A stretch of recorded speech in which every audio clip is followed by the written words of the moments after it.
daginn, kæru hlustendur og áhorfendur. Ásdís Olsen heiti ég og við erum að fara að ræða Botox, fylliefni og yngingar aðgerðir, breast implant illness og fleira sem snertir, hvað ég segja, svona fegrunar aðgerðir. En fyrir helgi fékk ég áhugaverð skilaboð frá snyrtifræðing með 12 ára reynslu í því að sprauta Botox og fyllingarefnum í andlit kvenna. Og hún segir, ég mjög ástríðufullur uppreisna seggur og hef komið með algjörlega nóg af þessu rugli. Að fólk haldi að skurðir og stungur séu eina ráði til að líða vel í eigin skinni. Og Mari var til að farið þegar fólk þarf að fara aftur í svona quick fix. Hvernig líst þér á að opna fyrir þessa umræðu með mér? Segir Hafrún María og hún komin hingað til mín og við ætlum að ræða þetta og hennar skelfilegu reynslu af því að vera með svona silikonpúða í brjóstunum. Þetta var kynningin. Hvernig líst þér á það, Hafrún? Eru við tilbúnar í þessa umræðu? Alveg tilbúin. Viltu byrja á að segja mér hvernig þú ferð að efast að þetta sé góð leið að vera með silikon í vörunum og Botox og þetta? Hvað það sem gerist hjá þér? Já, við erum ekki að setja silikon í varir í dag. Það var löngu hætt, það var gert einhvern veginn í gamla daga. Og en það var verið að sprauta fylliefnum í varir og þetta með Botoxið, málið það að ég vann við það að kenna þetta svolítið mikið. Já. Út af því að ég er svona af snyrtifræðingar eru mjög góður í fegrunar aðferðum. Já.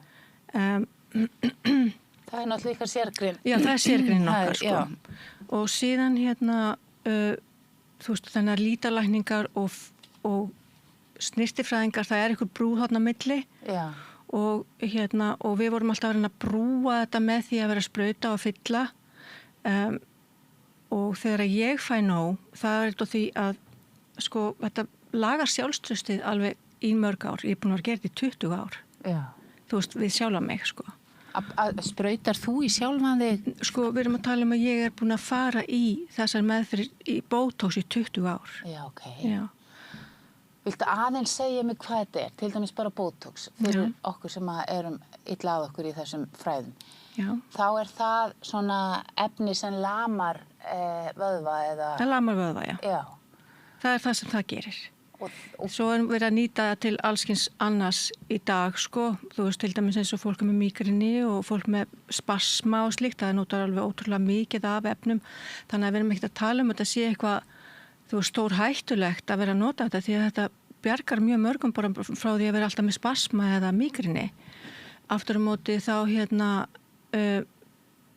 þá er það þannig að því að þetta er að lama vöðvana, að þá erum við ekki að fá hreyfinguna sem er eðlileg í líkamanum til þess að afeitra og pumpa út og nota vöðvan eins og fara í rektina. Já. Það safnast bara upp bjúgur og eiturefni, þannig að þegar Botox leikur út eftir 3 mánuði eða 2 mánuði eða 6 mánuði fyrir suma, að þá er húðin bara alveg hræðileg. Maður er bara, það er þess sem maður fer alltaf aftur, af því maður getur bara ekki hugsað sér að verða svona aftur. Þannig að þetta dugar bara í einhvern skamman tíma, þessi lömun í vöðvunum og í kjölfari þá bara situr eftir svona einhver doði í andlitinu eða hvað? Ég myndi segja bara því að efnin sem að eiga að fara út úr líkamanum, bara alls konar frumuskipti og næringarefni og það, þú veist, næring kemur á staðinn og svo er hún nýtt og svo er verið að kasta restinni og það situr eftir í húðinni. Þannig að húðin vill þá losa það við það einhvern veginn. Já. Og þú endar á því að þú þurfur að fara aftur í Botox til þess að húðin verði slétt, að því hún sléttist við það að það er engin hreyfing. Já. Það er bara eins og fólks þegar það sefur, þá var það bara allt kjurt og fínt og slétt og bólgið að því að vatnsuppsöfnun veldur líka á húðin sléttist. Já, húðin sléttist. Svo þegar þú fyrir að hreyfa þig, þá pumpast þetta út og svo er bara allt rökkótt. Veist þú af hverju það er ljótt að hafa rökkur? Þegar maður er yngri að þá þegar maður er kannski 30 eða eitthvað, þá byrja rökkurnar að myndast. Já. Og þá annarkvort ef maður reykir, þá hættir maður að reykja. Já. Ég gerði það, hætti að reykja því ég sá rökkur. Já. og fór að nota sýru sem að svona gerði svona glansandi og síðan byrjaði ég að nota jurtameðferðir eins og þessa til að nutta bara í burturhrukkur, gamla hrukkur og gamla húð og steina og allt þetta, bara svo þú veist sem byrjar að sérstaklega hjá þeim sem að fá mikið af hrukkum, að þá náttúrulega myndast hrukkur líka í kinnunum. Þannig að ef við byrjum bara þarna, hverju það neikvætt að hafa hrukkur, sko, og það kannski auðvitað, í rauninni það til marks sem að við séum að eldast, en það þá líka aftur ákveðni fordóma gagnvart því að það sé neikvætt að eldast. Já, sjáum þig til dæmis, þú ert með eðlilegar broshrukkur og eðlilegar hreyfingar í andlitinu. Já. Það enginn að fara að segja við þig, þú verður að fara í Botox. Aftur á skilur mig. Jú, en auðvitað þekki ég að hafa hort í speilin og hugsa bara, oh my god, ég að eldast, þú veist, eitthvað svona. Já, hálsinn og maður fara algjör sjokk, sko. Og núna, út af því að þú kemur fram með þessa umræðu, þá fór ég að hugsa, hverju erum við með þessa afstöðu? Þetta búið til. Já, þetta búin til afstæða. Já, algjörlega. Út af því að ég alveg viss það að í einhverjum heimi væri það bara fallegt að eldast og það setja marsum lífsreynslu og þroska og þetta, þannig að það þarna, já, í grunninn erum við með einhverja ranghugmyndir þarna. Já, ég man líka eftir einn systir mín, lögfræðingur, hún var alltaf svona reikna, sko. Já. Ég bara, akkur þetta rukka þér svona. Hún líka Hafrún. Hrukkur eru sexy. Það segja að þú ert klár og þú ert að hugsa. Og ég bara, ég ekki að hefa neitt. Ég fikk alveg bara taugafall. En svona við erum svo misjöfn, hvað við erum að leita á og hvað okkur finnst fallegt. Já, og þú ferð inn í þennan heim. Já. Og segðu mér aðeins frá þinni sögu. Þegar þú byrjar að átta þig á því að þú sért að eldast. Já, sko, ég var að gera allar þessar meðferðir sem að gerðum við stórfallega, sko. Já. Svakalega slétt á fína húð. Þannig að, þú veist, ég var að gera það. Já. Og var ekki að gera neitt annað. Síðan kemur þetta, ég bjó í Noregi, sko. Já. Og síðan eru hjúkrunarfræðingar að hringi í mig og segja, heyrðu, ég með 20 konur sem að vilja koma í Botox og fyllefni, má ég vera á stofunniðinni? Jú, endilega. Þannig, þá byrja ég að... Þá lærir þú þetta. Já, svona og verður spennt fyrir þessu. Sko, málið það að ég fæ þá eitthvað sprautuefni í staðinn. Já. Í staðinn fyrir að það borga húsalegu. Já. Þannig að ég alltaf bara alveg Þannig að þú fórst að fá í þína eigin húð. Já, en sko málið að þegar að þær eru að sprauta og stinga og gera eitthvað, þá ég allan tíman eitthvað að stjórnast í þeim. Já. Þú veist, til dæmis sjöðu vöðvan hérna, ef þú setur aðeins í hann, þá dettur þessu augabrún pínu lítið niður. Og ég alltaf eitthvað, þú veist, tvíka sko. Þannig að þú ert með því að þróa bara þessa meðferð. Já. Þannig ég byrja á því að kenna á þess að sprauta. Akkurat. Og mér datt aldrei svona í hug að fara að gera það, sko. Já, að gera þetta sjálf. Nei, sprauta, ég var ekkert að spá í því, sko. Já. Svo ég einhvern veginn byrjuð að fara á flakk heiminn að ég var nú við að hjálpa fólki að vörumerkja sjálft sig. Þess lærið það og fyrir svo að hjálpa fólki að vörumerkja sjálft sig og með svona stóra kúna í Bandaríkjunum og eitthvað flakka og ferðast á milli. Og þar voru 2 læknar, eitt sem var að vinna við stofnfrumur og svo önnur sem var hormone queen, bioidentical hormones og þú veist allt þetta, þannig að þá líka að vera að hjálpa konum að yngjast og þetta hefur allt með youthfulness og yngingar að gera. Já, ég heyrði þetta bioidentical hormona implant sem verið að nota í Bandaríkjunum. Mér finnst það mjög áhugavert. Þá það bara með undir húðinni. Já. Áður en það fara á breytingaskeið, þá það bara með undir húðinni eitthvað svona skammtara. Já, bioidentical, þú veist, læknirinn minn hérna heima, kvensjúkdómalæknirinn minn, hann tók mig af einhverjum töflum sem hann fyrir breytingaskeið og setti mig á gel og hann sagði það bioidentical. Það þá ferða ekki gegnum lifrina, heldur ferða gegnum húðina og húðin skammtar þér rétt. Já. Nákvæmlega sama og ég að gera núna í dag með þessa húðvækningu. Okay. Þá ég ekki að sprauta inn í húðina, heldur ég að setja það á húðina þannig að húðin vinnur með það á þess að þá það bioidentical. Þannig að þú ert með ákveðna húðmeðferð sem þú segir að sé svona náttúruleg. Það kannski þinn boðskapur að gera þetta svona, á náttúrulegan hátt. Náttúrulegri? Já, ég er með náttúrulega meðferð og svo er ég með náttúrulegri, skilurðu, heldur en Botox og fyllefni.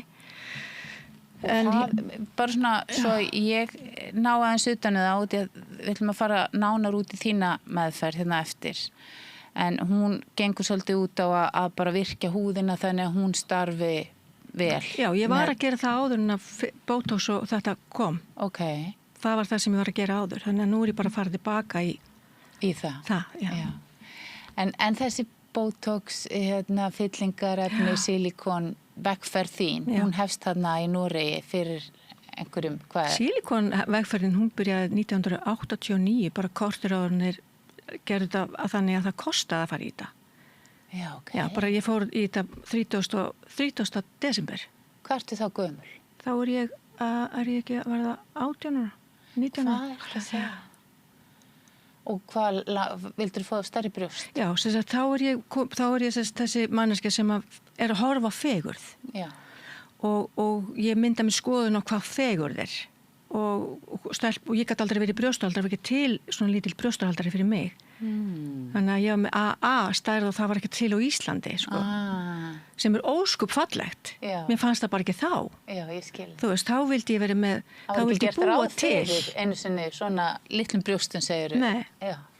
Og þó svo í dag að þá sé ég hlutana öðruvísi, en þarna var þetta bara svipa og setja á sig maskara, skilur.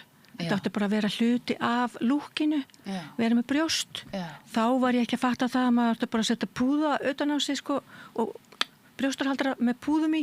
Já. Þú veist þetta hvað hét þetta brjóstarhaldarinn í gamla daga? Wonder Bra. Já. Manst þetta þeim? Það var vasspúðar í því. Það hefði dugað fyrir mig. Ok.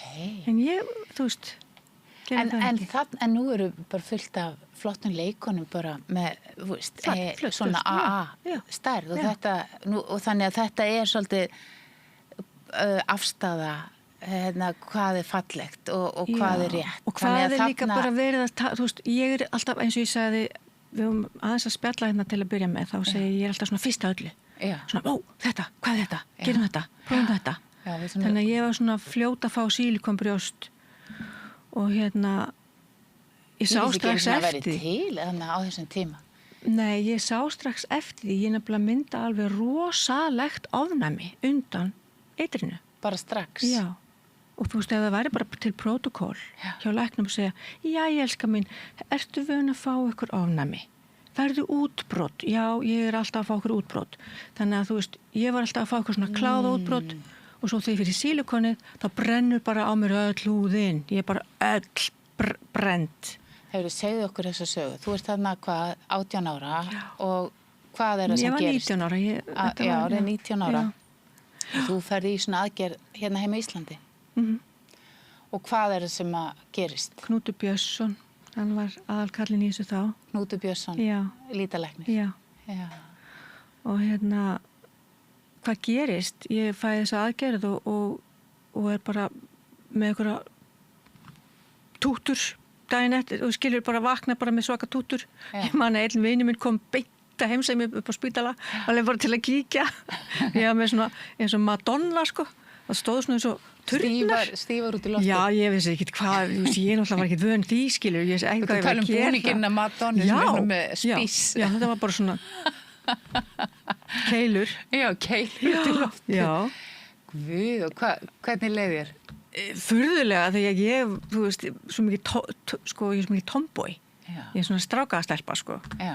Bara alltaf að fíblósa með strákunum og þannig að ég svona fekk mínu sjokk, sko. Þannig ég svona bara, en mér lakaði til að koma með brjóstarhaldara. Það var það sem var svona, það sem aðra voru búin að gera. Já. Og svona þetta var svona þroska, sko, svona kynþroska skeiðið, skilur, ég var rosalega seinþroska. Það var eiginlega bara þannig að ég fekk bara næstu aldrei brjóst. Já. Þannig ég fór að keypti þau. Þú veist þetta. Þannig að allt þetta, sko. Þannig að þetta var alveg skemmtilegt og spennandi fyrir þig að fara í gegnum þetta. Já, öll í ofnæmi, sko. Þú veist, öll í útbrotum. Þetta var svo, líka með maður heilengi jafna sig. Og var það strax? Já, en þú jafnaðir þig af því á einhverjum tíma. Já, er svo fullkomin hjá okkur. Hann finnur alltaf sinn balans. Meiris að hjá manni með sílikon í öll þessi ár. Hann er alltaf að reyna að bjarga lífimanns, allan tíman. Já. Og hreinsar í með lifrinni og er það, þú veist, í vinnu allan sólarhringinn til að bjarga líf okkar. Já. Þannig að þú sér það fólk verður veikt og svo verður það bara hrest eftir smá tíma, maður heldur að sé nær dauða en lífi og svo er það bara hressar en maður sjálfur eftir smá tíma. Þannig að líkaminn þinn aðlagaði þessi bara að þessu sílikoni og þú lifðir með þessum brjóstum í einhverja áratugi. Ekki bara þessi, ég var alltaf að skipta Nú er það. Segðu okkur þess að sögu. Já, ég svona öfgakend sko og þú veist, þegar sílikonin, þú veist, fara að detta niður og þetta fyrir alltaf lafa og þá sést í sílikonin, ég er mjög grönn fyrir og venjulega og var það þá líka sko, hvað þá með sílikonin, það er svona hjálpað til að auka ketósis hjá mér sko, þannig að það var svona álag í líkamannum og þá hreinsast það hraðar út og meina í fitan og svona og húðin verður þynnri og þynnri og þannig að þá fyrir að sjást í púðana. Og þeir krumpast þegar liggur á hlið og þetta fer alltaf að vera svona bylgjótt og skrítið og þannig að ég þarf að fá stærri púða til að strekkja húðina eins og vera alltaf svolítið stinnari og þá verð ég aftur veik. Já. Þannig að þú þarft að út af því að húðin gefur meira og meira eftir. Já. Þú veist, þetta ekkert af þessum aðgerðum helst, þú veist, þetta er alveg sem hvaða aðgerð sem það helst aldrei neitt. Ef þú eitthvað íta húðin út og þá stakkar hún bara og svo fyrir hún að detta niður og alveg svo með öll þessi sprautuefni og svona, ef maður alltaf eitthvað að tútna út húðina þá verður hún voðalega lafandi þegar það leikur úr þá fær maður að fylla í quick fix eins og þú segir það, og hefur þá einhverja afleiðingar og þarna ert þú að reyna að alltaf að hlaupa eftir einhverju íta á og stinnit upp einhvern veginn og ekki láta sjást í sko krumpunar og Hvað er þetta margar aðgerðir? Það er vandralegt sko. Seinasta aðgerð mín var nummer 8. Þá lítið takað úr. 8. Og eftir fyrstu aðgerðina þá var ég alltaf að borga þetta sjálf sko. Þannig að ég var bara, þú veist, ég má ekki búti pening. Þá er ég bara farin að skipta púða. Þú veist, ég bara ef ég á pening þá fer ég að skipta púða. Það virtist bara að vera svona. Bara obsessed yfir fegurð. Og ég er það alveg ennþá þann í dag, sko, guð minn góður, þú veist, það bara fullkomið fyrir það sem eru obsessed við að tala um mig. Ég skil það svo rosalega vel. En nú er ég bara einhvern veginn, þú veist... Nálgast þetta öðru sig og þú velur á endanum að taka bara púðana út. Ég neyddist þess. Ég fatta allt í einu og meðan ég er í öllu þessum heilsu meðferðum til að bjarga lífi mínu. Og þú veist, komin inn í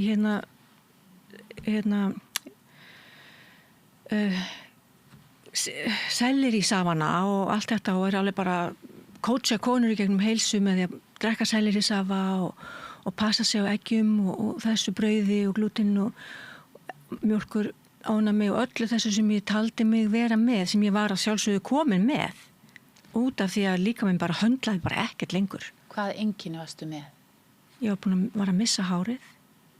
Það var, þú veist, það sem ég sá. Það veist, ég var, sko, fyrir utan það að mér var alveg óbúslega illt í líkamanum. Ég var með vefjagigt sem að ég gat alveg höndlað, skilur, ég bara tók verkefli við því.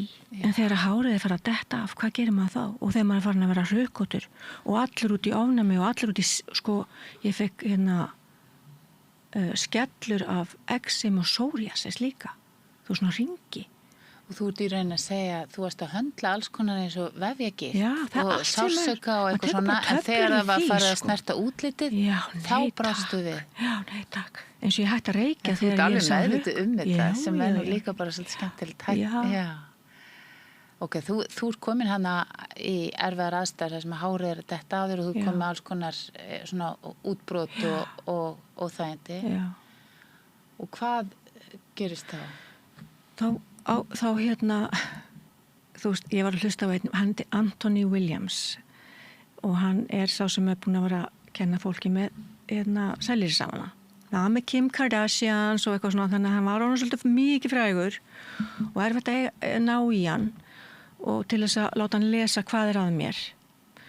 Og en ég kynnist manni sem var á YouTube og hann var alveg rosalega obsessed yfir þessari heilsu meðferð.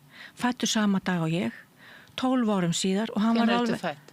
Ég fætt 7. nóvember 1969. Sportriki. Í marga staði, sko. Og hann skal ég segja þér verður obsessed við mér, af því hann er obsessed típa, af því að ég hafði svona einhverja sögur að segja og hann tekur mig bara að sér, bara eins og lítið barn og bara labba með mig og hugga mig og að mata mig sko, bara þú mátt ekki borða þetta.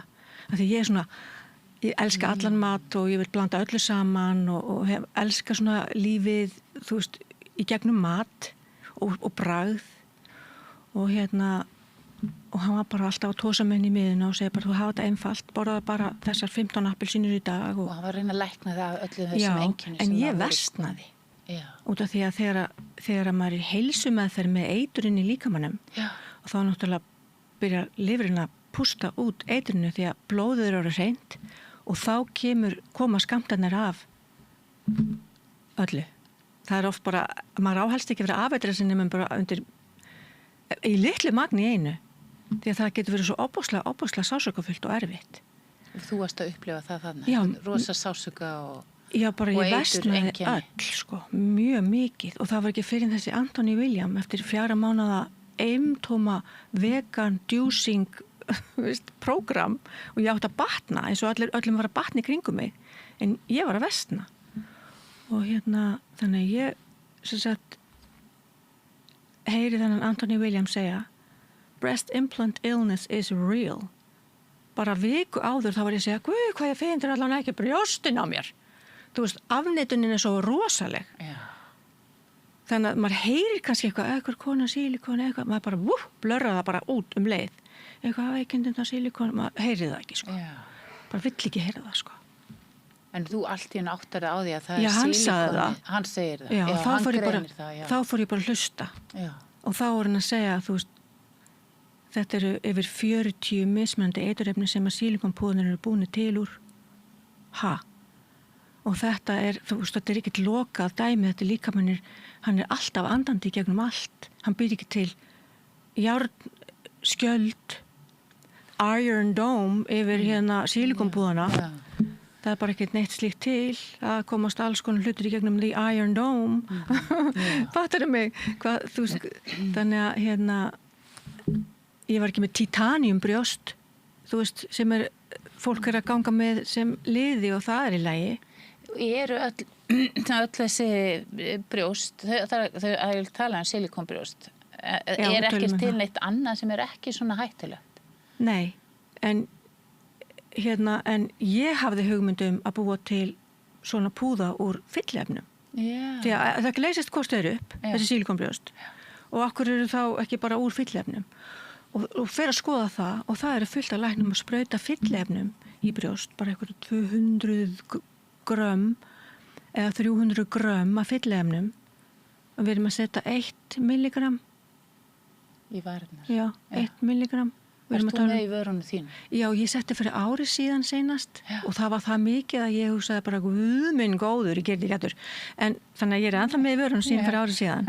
Það leikur mjög hægt úr mér, sko. Já, ok. Þetta var með svona, maður sér það. Alveg, þetta er blöðrur, sko. Já, en sko málið það ég var mörgur sem starri fyrir það og ég er ennþá að minka, þannig að Myndi gera það aftur?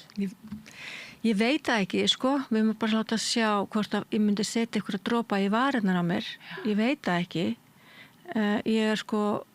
Ég er að hugsa þetta, sko, það er til alls konar sóg aðferði til þess að örva kollagenið í vörunum og svoleiðis. Þannig að við skulum bara láta það þróast. Já, allavega, já. Það er ekki neitt að kenna... En er þetta það eina svona sem að þú ert ennþá með... Sem situr í mér. Sem að svona utanakomandi sprautað fylliefni. 1,5 ár síðan ég setti Botox í mig seinast. Já. Þannig að það er, sko, það leikur út í 3 mánuði. Þá er það farið? Það eftir 3 mánuði þá var ég bara, ok, ég þarf að gera eitthvað. Þessna fór ég aftur í þessar meðferðir. Mér langar svo að heyra þá sögu líka, sko, út af því að það er mjög áhugavert. Hvernig þú allt í einu bara ákveður að hætta og þá bara setja eftir einkennin af því að hafa verið að nota þessar aðferði í svona mörg ár. Já, sem betur fyrir þá var ég náttúrulega með minninguna það hvernig þessar vörur er að virka. Já. Sem eru sko lyfjaþróarvörur í þokkabót, þó svo að snyrtifræðingar sé að nota þær. Já. Og lyfjaþróa þýðir það að hvert eitt og einasta efni sem er sett í kremið er sannað að það er að virka og það er að gera það sem að segist vera að gera.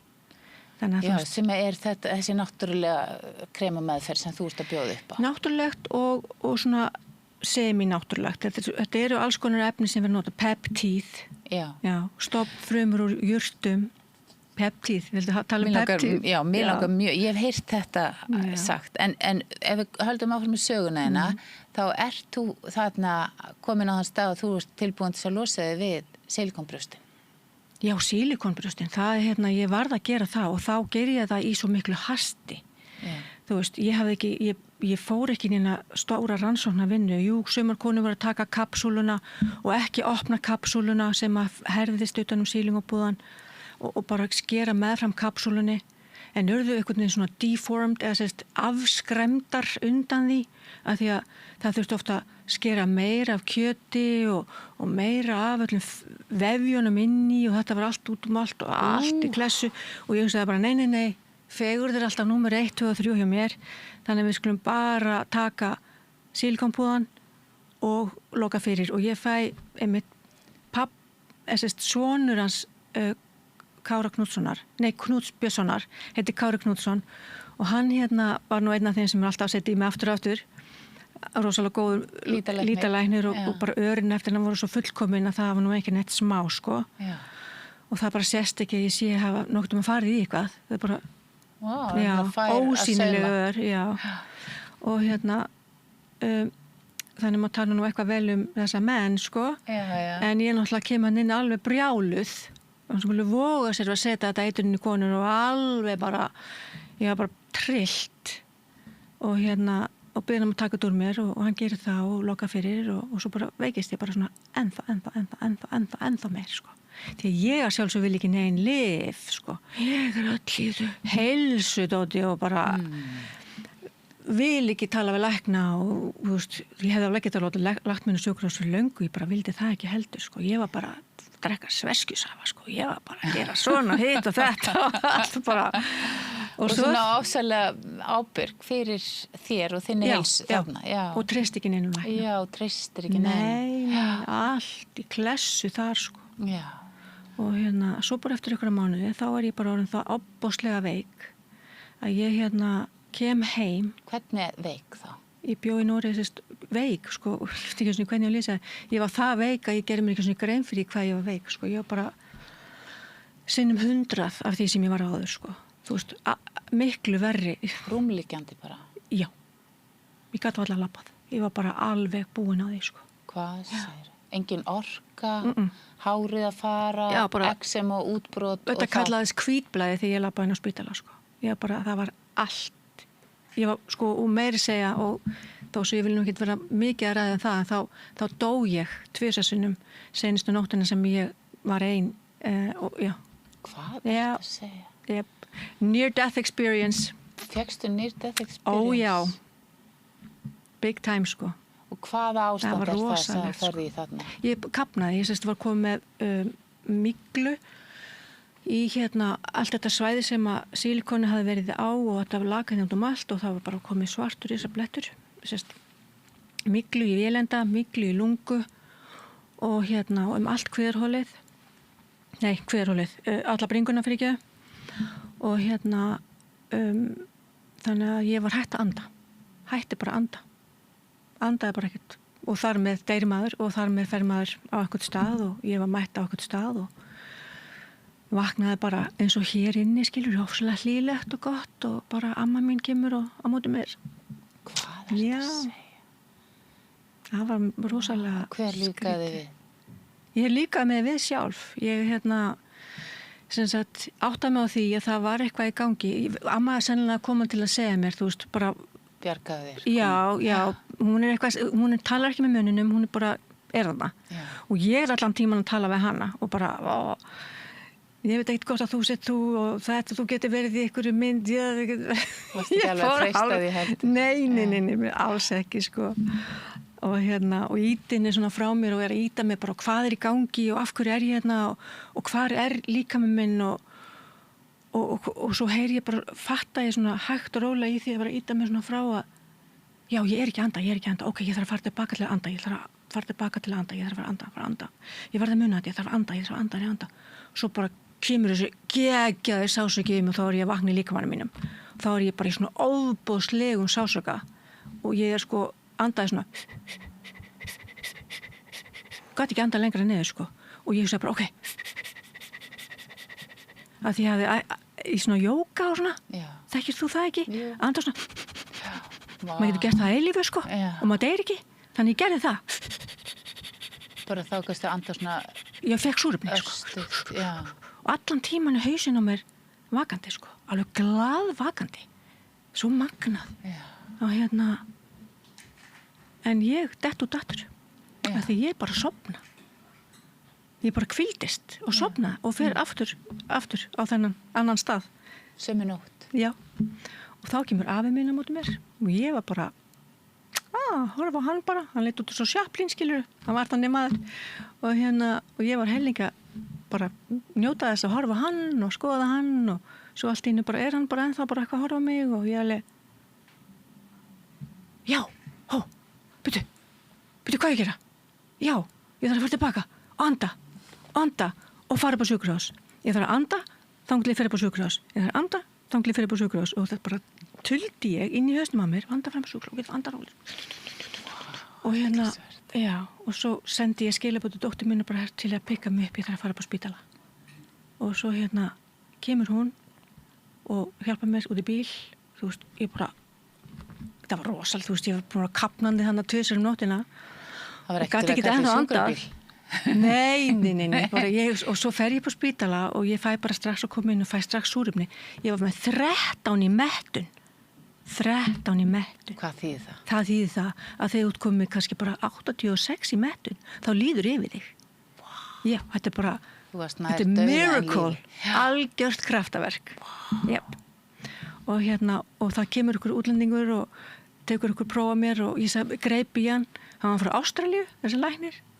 og ég greip í henni bara don't let me get out of here af því að það er svo typisk fyrir mig skilur að segja ykkur að helvitis vitleysu og ég er bara komin út af því að það getur allir bara átt sig þú veist, ég ætla bara að drekka seskjusafa svo kemur hann tilbaka og segir bara darling you have blood cancer og ég bara, thank God herðu, dóttir mín segðu bara öllum að ég sé bara með blóðkrabbamein þetta er alltaf lagi það er bara einn annar seskjusafin í þetta veist ég bara delusional sko já, þú varst þannig já, algjörlega sko en ég hafði verið það líka lengi sko veist, að treysta ekki læknum er líka algjör vitleysa sko og og þeir voru mjög lengi að þú veist, ég vakna í öndunarvél deginn mettir og ég er bara rífandi önduvélina af mér og ég bara skrifandi þeim eitthvað bók að ég get ekki talað þú veist, eitthvað algjörst alveg þú brjáluð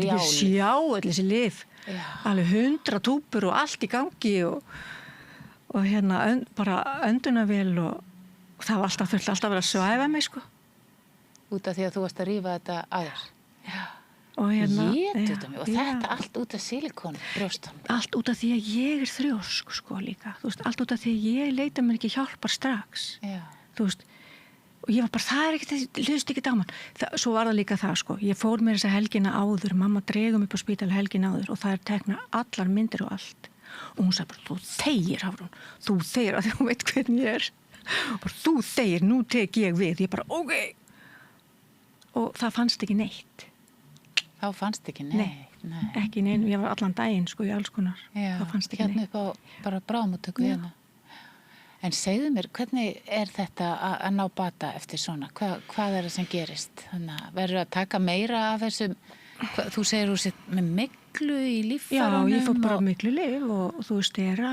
og öll lyfin sem til voru í heiminum og það var bara dælt í gegnum hálsæðina hérna og í heilan mánuð upp á spítala, sko.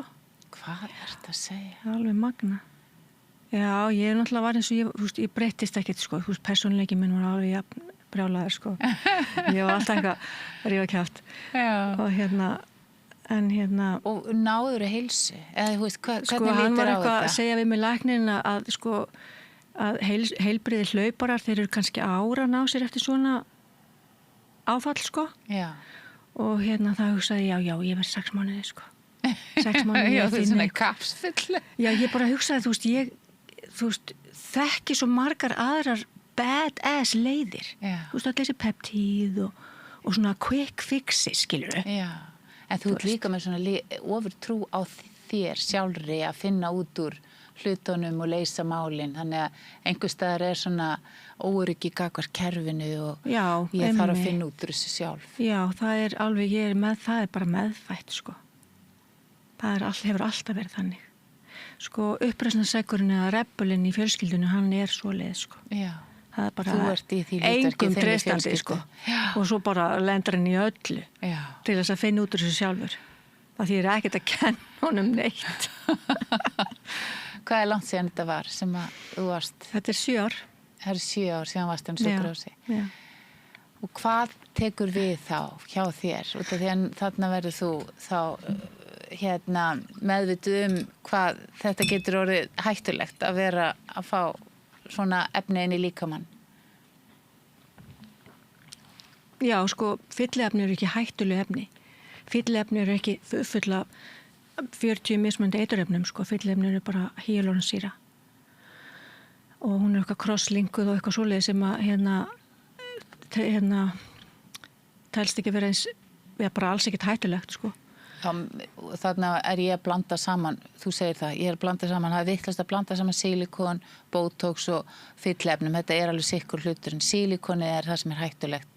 Já, það nefnilega, sko, silikon var notað mikið í alls konar fyllingar í andlit og líka, sko, rass og þetta ennþá notað. Já. En sko, þegar við erum að sprauta í, að þá það ekki neinn silikonefni, sko.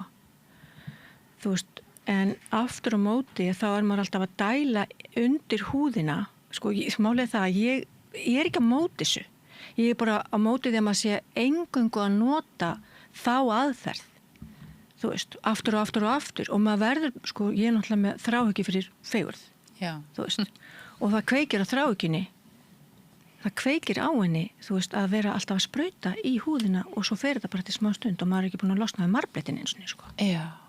Já, það var skilabúin sem þú sendið mér voru á þá leið að þetta væri svona að hafa heilmikil áhrif líka á bara, ég get ímyndað með lífskeiði kvenna að þurfa að vera standi í þessu og að þetta skaðlegt að því leiti að þú ert alltaf að, ég fór nú bara að velta fyrir mig, ég nú svona kannski jafn íkt og þú á mörguleiti, þú veist, ég nú ekki einu sinni varasalva út af því að ég hugsa þá hætta varirna mín að framleiða sjálfar fytuna sem að varirna mín að þurfa. Þannig að ég alveg íkt allaleg. Ég fyrir að kaupa kollugrasalækni, svona olíu til þess að bera með svona smá sólavörn og einhverjum jurtum. Þannig að sko, þannig að það, þú veist, þess vegna velti ég því fyrir mér ef að þú ert að, þú veist, nota svona alls konar inn í húðina eins og deyfa vöðvana þá hverjar eru afleiðingarnar þegar eins og þú segir maður er ekkert fagur þegar botoxið farið úr og fylliefnin eru búin að leka út, hvað gerist þá með andlitið? Sko, ég get bara talað út frá sjálfur mér einfaldlega út af því að við erum að sjálfsögum misjafnar og ég vil ekki vera að segja eitthvað sem að 100.000 manns eitthvað að segja, það er bara ekki rétt hjá henni hafranu, ég er ekki svoleiðis. Nei, við erum alla með okkar eigin sögu og hvernig þetta virkar allt saman. Og svo erum við náttúrulega gamlar.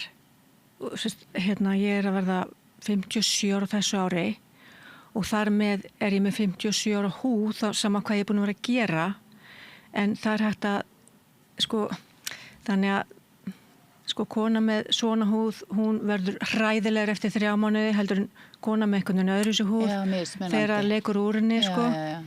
Þannig það er bara mismunandi hvort að þú þurfur alltaf að vera auka þetta og endurtaka þetta, það er kannski það sem ég er að forritnast um. Já, það er óbáslega misjafnt, sko, óbáslega misjafnt. Sumir duga bara að fara einu sinni í smá botox og eru bara fínir eftir það.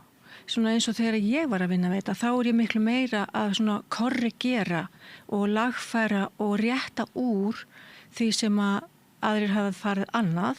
Ég er ekki að segja að aðrir hafi gert vitlaust, ég er bara að tala um þegar að leikur aðeins úr, þá leikur bara þetta svona ójafnt. Já. Alveg eins og þegar konur fara í andlisliftingar, þá verða líka pínu ójafnar. og þá var ég svona að jafna út í staðin fyrir basically að nudda þetta rétt. Í dag er ég að nudda hlutina rétt. Það sem að ég komst að, því ég fór að skoða það sem þú varst að segja mér, sem er mjög áhugavert, að svona Hollywoodstjörnur, þær eru að fara í einhverjar aðgerðir einu sinni í viku. Jafnvel er þetta svona daglegt einhvers konar meðferð. Þetta er næstu full vinna. Fyrir suma að halda húðinni ungri. Já. Þetta er svolítið sérstætt og þá sá ég að vinsælast er laser. Já. Svo ljósameðferð, rafstraumsmeðferð, botox, kollagenörfun, laxameðferð og hátíðnibylgjur. Og svo náttúrulega var svona brjóstastakkanir og alls konar aðgerðir þarna inni líka, en eina hverjum 5 konum á aldrinum 45-54 ára fyrir botox. Já. Það er rosa mikið. Já, þar fara alveg 29 ári botox, sko. Bara leið og vöðvanir á milli fara að hreyfast. Okay. Það vilja losna við það. En þetta er náttúrulega, sko, þetta er tíska líka, sko. Þetta lúk, þú veist, er tíska líka, sko. Hvaða lúk? Þá að vera það er bara slétt enni. Já. Og ekki vera með mikla brosrökkur og ekki geta bara reið. Það er bara hræðilegt. Ég man svo eftir því, þú veist, ég var að gera þetta þá þú veist, ég var kannski búin að sletta allt en það hreyðist bara smá og þá kom smá lína, þessi önnur hérna eða hinn og þá þurfti maður að setja punkt hér til að það yrði bara engin hreyfing. Þannig að þetta verður svona einhverju þráhyggju hjá þér. Þú getur ekki hort í spegil og sjá eitthvað sem þarf að laga. Nei, og svo er ég vinna við þetta í þokkabót. Já. Þú veist, og þannig að þegar maður mætir öllum 20 vinkonum sínum eða öllum hinum konuna sem í svona hópum, þegar maður mætir hópa og það er einhverju að horfa á mann og við erum allar að horfa okkur aðra en við erum allar að pæli hvernig finnst hinn ég. Ég er ekki að dæma hana að því mér finnst hún svo sætt og þú veist, ég bara vonandi þarf hún ekki læta hún ekki læja, sko. Þú veist, að því að þá... Ég man ég skrifaði einu svona unglinganámsefni og þá var það, í unglingasálfræðinni, þá er þetta svo stórt atriði, við höldum öll að allir séu að horfa á bóluna og nefinu okkur. En þá er það sem þið eruð að upplifa þarna þegar þið eru orðnar svona uppteknar á útlitinu. Já, og svo líka bara það, þú veist, að við fengum pínu svona, þú veist, við erum allar með botox, þannig að þú veist, það eru allar sætar, sem sagt. Já. En þær sem voru ekki með botox, hvað voru þær að pæla? Já. Þetta er bara eins og að vera kristinn og muslimi, skilur eða kristinn í einni kirkju eða kristinn í annari kirkju. Þannig að ykkur finnst til það er svona hópur. öfga svona hugmyndafræði. En það sér maður að vera svona íkt sko einkenni sem fólk verður að sækjast eftir. Það verður stærri og stærri varir og maður skilur ekki í þessu. Mér finnst þetta yfirleitt ekki fallegt sem er bara eins og einhver þú veist með svona varir eins og önd eða eitthvað. Já, það er mjög samt hver er að sprauta og hvernig þetta er gert líka. Þér finnst þetta fallegt? Þér finnst fallegra fólk með botox? Alls ekki. Ég fór í þetta út af því að það voru að gera þetta eins og ég veit ekki hvað. Ég var að kenna hana læknunum út í Bandaríkjunum. Snyrtifræðingunum var ráðin í það. Í staðinn fyrir að ég var líka hjálpað með business code, branding, vörumerkinguna. Þú varst fengið þess að kenna læknunum. Já, að því ég var snyrtifræðingur. Já, og þú kunnir á andlitið með þessum hætti. Já, og þeir voru nota stoppfrumur og taka blóð og spinna og taka stoppfrumur og setja á staði, sko. Já. Alls konar merkileg hlutir þar í gangi, sko. Setti gerifustur hjá mér af því ég var náttúrulega með svo dofnar gerifustur eftir sílikoni. Þannig að kveikna líf. Alls konar svona sem að stoppfrumur geti gert. Mæli með því. En það er bara ekki mikið inn. Hvað sér? Og fékkstu líf í gerifusturna? Já. Ok. Þannig að það dofnar ef þú fær silikon. Ekki í öllum, en það gerist hjá mörgum, sko. Já. Og þú ert svo fróðum þetta, ég veit ekki hvert ég á að fara með þetta, en sem sagt, segðu mér ef að þú ætlaðir að ráðleggja konum með eitthvað svona til þess að halda sér ungum og ferskum. Kenna þeim að skilja það að ef við erum að sko húðin náttúrulega losnar og slappast og það, þú veist, er svona næringarskortur ykkur og, þú veist, það er ekki eins og maður sé alltaf eitthvað að borða brjálæðslega holt eða hreyfa sig eða fara í nudd sem að er þessi hreyfing. Andlitsnudd. Já. Þú veist, brjálæðislega gott að komast í gott andlitsnudd Það eru nokkrar á Íslandi sem eru góðar í því og það er að gera að taka upp tóli og hringja bara, ert þú geggja góð í andlitsnutti? Hvað gerir andlitsnutt fyrir? Þetta er bara eins og að fara í nutt á líkamann, þú veist. Manst eftir í gamla daga, ég var nú forsprakkin á því líka þegar konur var að fara í grenningarnutt, cellulite-nutt, nutt á lærapokana, grennast með því að fara í alls konar svona hljóðbylgjur og maður trimformið og og soga það nutti og þetta. Já. Ég var alltaf aðeins staðin fyrir utan ég er í þessum hópar sem þið eru alveg bara hvað er að þessum konum að hugsa ekki betur sig. Já, nei, það er ekki allir sem að sko, þú ert kannski að hreyfa þig að gera eitthvað jóga, skilur. Þú veist, Við erum bara nennum því ekkert, sko. Við viljum bara láta ykkur gera okkur fallegar og vera báslega fallegar og vefja okkur í, manstu þetta leirivafningunum? Manstu ekki eftir Gauja litla? Sem fór í leirivafningana? Já, hann kom til mín. Ég var sérst að... Það var megrunar aðgerð? Já, það var ekki bara megrun, þetta er bara sölt, þetta er eins og að fara í blálónið og kremja það utan þig. Þetta var dauðahafs meðferð. Leir og dauðahafinu. En nú þú, byrjar eiginlega viðtalið að segja, líkaminn er svo klár, hann kann þetta svo vel, hann veit hvað hann er alltaf að reyna að laga og vera, þú veist, finna út úr þessu sjálfur, hvað þarf hérna. Ef hún skortir magnesíum, hvað getur hann þá gert? Ef hún skortir kalíum, þá getur við orðið svo veik við endum upp á geðdeild og það er kalíum í banana. Þú veist, þetta er svona sem við þurfum að gefa honum. Við þurfum að hugsa þetta. Hann fá all næringarefnin og þá getur hann síðan rest. Já, ef við erum látar eins og ég, að þá getum við bara að fara í leirvafninga sem að gefa öllum söltin og svo þurfum við að taka upp nokkur vítamín og skilur ekki borða banana. Nei, það er náttúrulega alveg ómögulegt. Þú veist, þetta er svona, þú veist, að því að við erum svo misjöfn og þá þurfum við að hafa leiðir fyrir fólk til þess að lifa þetta lífa, fallegar og sætar. Ef við nennum ekki að hreyfa okkur eða borða banana allan daginn. En fyrir einhverjar sem eru þá bara ekki með mikinn tíma í svona snirti og útlits vinnu, hvað er það sem þú mælir með? Þú verður að fara í nudd og það gerum við allar, eða ekki? Förum við ekki annarslega í nudd og við höfum engan tími neitt. Það er æðislegt, ég er sammála því. Já. Og það er líka bara svo mikil, velíðan sem og svona umhyggja einhver og þannig að það gerir svo margt fyrir okkur. Ég myndi segja soganudd. Ég kalla mitt nudd no-tox-nudd af því að það virkar eins og botox og þú getur ímyndað ef við ætlum að hætta að vera hrukkutar og fara í botox þá er það greinilega því að vöðvarnir eru að opnast. Já. Þannig að þetta er svona hefur með þetta að gera að tosa vöðvana og teygja það og losum spennu. Þannig að þú ert með núna snirtistofu sem það er ekkert af þessari sprautu meðferð.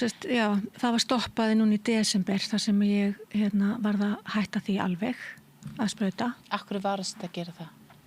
Það kom reglugerð, heilbrigðisráðherra, hún samþykkti reglugerð, hún var fyrirrandi landlæknir, sko.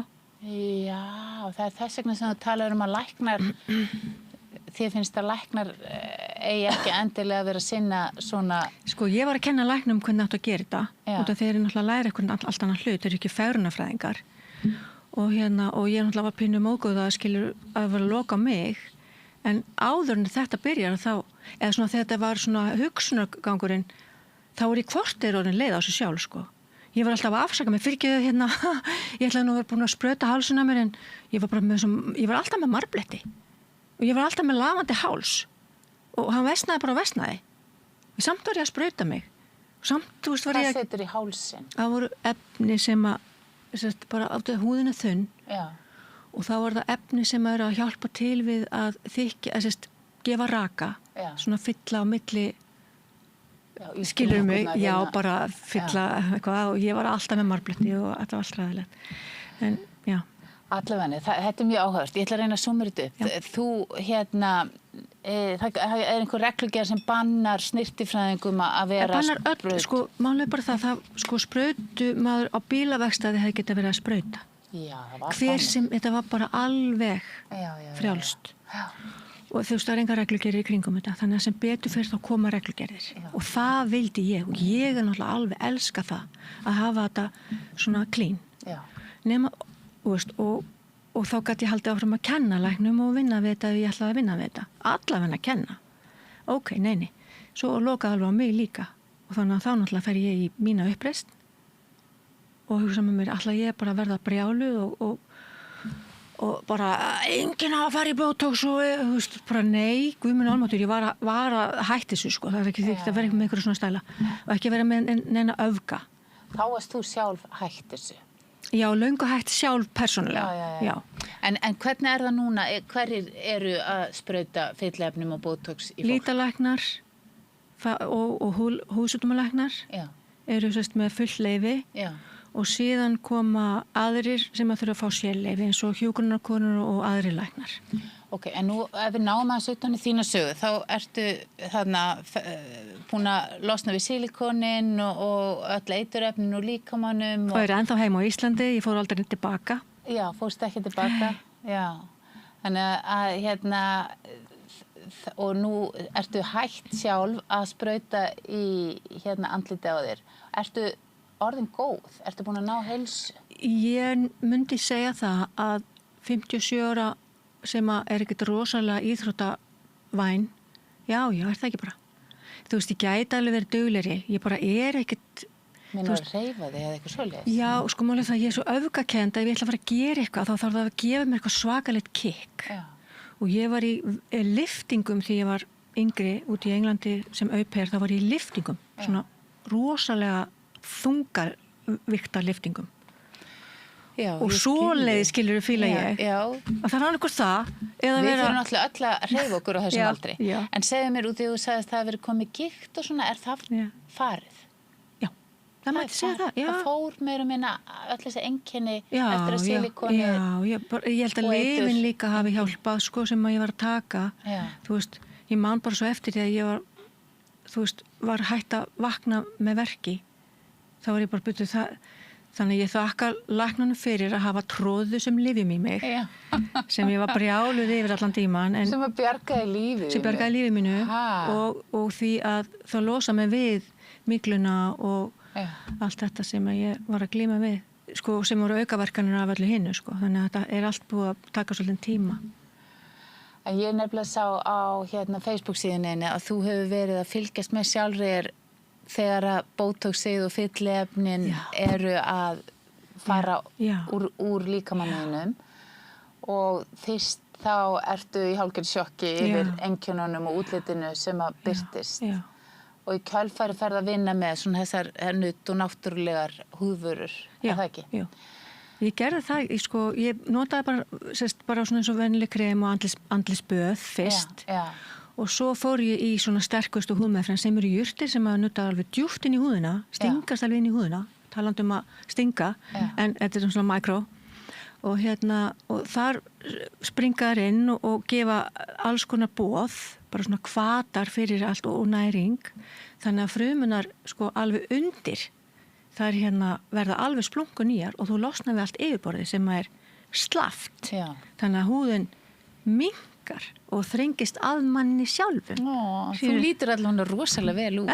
Takk fyrir það. Þannig að og bara eins og sagan þín er nú bara stór reynsla og mikil sem þú hefur farið í gegnum og finnst þér eins og sett laus við þennan, þú veist, það þráhyggju að vera alltaf að horfa. Nei, og í þokkabót það er ekki ef ég myndi losna þráhyggjuna þá gæti ekki verið að vinna við þetta. Því að hún kviknar líka við að vera að fullkomna aðra. Já. Þú veist, ég þarf að vera mjög pikki til þess að, og líka ef að konan kemur eina hrukku og þetta er versta sem til í heiminum á ég bara að segja henni það sé ekki satt, það virkar ekki svo leiðis. En ég átti erfitt með það í Noregi þegar konur var með hrukkur út allt andlit og var að biðja mig að laga eina hrukku. Þá var alveg, ég sé hrukkur. Það sem ég sé að þú ert meðvituð þetta. Þú áttar þig á því að þetta er svona ákveðin þráhyggja. Já, það er það. Og ástríða þráhyggja. Já, kannski bara kallaða það. Já, bæði bara. Og ert orðin mjög mikill sérfræðingur í þessu, þannig að mér finnst mjög gaman að heyra þetta og þína sérgrein og fræðast þetta, þannig að ég bara hafði mjög gaman að þessu spjall okkar. Takk fyrir mig. Einhver ráð svona til okkar allra, annað heldur en að fara í andlitsnudd? Nei, hvað ætti ég vera að ráðleika eitthvað annað en andlitsnudd? Það er bara best, andlitsnudd og náttúruleg krem og meðferð. Já, bara nutta þessum kremum almennilega inn. Ef þið eru með eitthvað krem heima sem þau eru ekki verið að nota, það bara í dolluna og nutta þessu harkalega inn í húðina. Já. Bara vel og vandlega og ekki vera feimnar við að skrúbba ykkur og svo leis. Sölt. Já. Það eru frábært. Takk fyrir þetta samtal og ég bara hvet ykkur til að hugsa vel ykkur og vera ekki að setja silikon í ykkur allavega. En við tökum stutt hér núna. Frjáls fjölmiðlun á í vök að verjast allstaðar, ekki bara á Íslandi. Peningavaldið og sterku hagsmunaöflin eiga greiðan aðgang að stjórnvaldi og fjölmiðlum og eiga jafnvel sína eigin fjölmiðla. Þess vegna er samstöðin svo mikilvæg. Hér er pláss fyrir allar raddir, málin eru krufin til mergjar og samtölin eru stór og innihaldsrík. Samstöðin er mikilvægt lýðræðistæki. Ég heiti Kristín Helga Gunnarsdóttir og ég styð samstöðina.